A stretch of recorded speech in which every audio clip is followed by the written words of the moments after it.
bandiraɓe tedduɓe mi salmini mon moni kala inde mon e yettode mon ko musidɗo moɗon Djiby Ba. ɗum noon ñalade hande nde garten haalde koko wiyete ko kiram. Kiram noon hande o hay sinno tawi ene heewi mbadiji kono enen panuɗen kiram ɗam yewtere men hande nde ko hakkude debbo e gorko ɓe resodiriɓe hakkude muɗumen. Yewtere nde waɗa ko 14 lewru septembre hitande ujunaji 2023 jibinede Issa ɓi debbo dewo Allah taw ko musidɗo mon Djiby Ba. ɗum noon on mbaɗan partagé no feewi no feewi ha bandiraɓe kala ɓeeɗo ɗum dañji. Musidɗo mon Djiby Ba wi kiram ko tuppi ñikloji gilli so ɓurti nikñan gilli eɗen gandi ko woni ñiklude enen gandi ko woni nikñude e tawde ko fulɓe kaldeten. So debbo so gorko kala pelliɗɗo yidde hilnoto giɗo muɗum kono fam noon an kiraɗo firtani wonde ka ceerdaɗo e tagore Allah nde ala. Kala tan jiɗɗo soko sago muɗum wonde ko pandina giɗo ma hay sinno tawi ko mbubu juuri e giɗo ma mbaɗa feere ɓokka hay baba muɗum debbo ma hen saaji wonde cikkitoɗa. Eyyi ko gonga hoolare ene egga hakkude ma e bandiraɓe makko, hakkude ma e bandiraɓe makko worɓe. Hay debbo jiɗɗo ko noon way, hay yumma muɗum gorko ma hen saaji an debbo o aɗa hira ɗum. Mi haalani kay baniraɗo debbo mo jiidi yumma walla mo jiidi baba.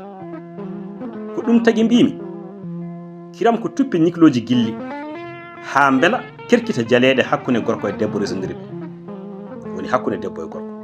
Kono sa watti kiram hoore haajuma sa debbo sa gorko ɗam kiram ɗam bonnan gurdam ma, bonna diina ma, itta ndimagu ma, yeeye inde ma e hakkude añɓe e yiɓɓe ma, wadde wattu hakkille. Ko ɗon ɗam kiram rewata ha ceerta e on mo cuɓinoɗa wonde e ɓerde ma taw wona gañgu ala ko ɓurtugol ko wiyete ko kiram ɗam. ɓurtugol kiram ɗam woni sababu ha nikñi ɗin belɗi gonnuɗi hakkude ma e on giɗo ma. Nimsa lomto joni sindo ari tawde nimsa ari joni sindo ari kono bonni bugu te fewtata. Hay so fewtine hankati hay sino tawi fewti hoolare eggi hottata.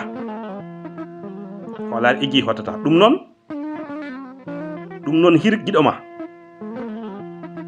ha mbawa fandindemo kono wata fakitin ɗin gilli ha mbasa on mo cuɓinoɗa e ɓerde ma. Sa debbo sa gorko ɗum ko neldal fewde ma, sa suka sa mawɗo ɗum ko neldal fewde ma.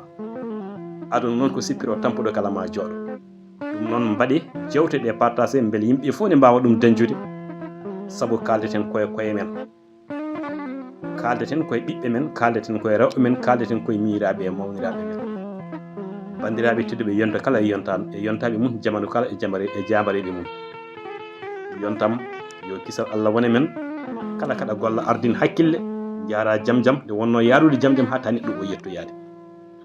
ko musidɗo ma Djiby Ba a jarama bandam ya wurko juuti wattu hakkille hir ha pandina kono wata fakitin ha mbasa on mo cuɓinoɗa e nder ɓerde ma bandam.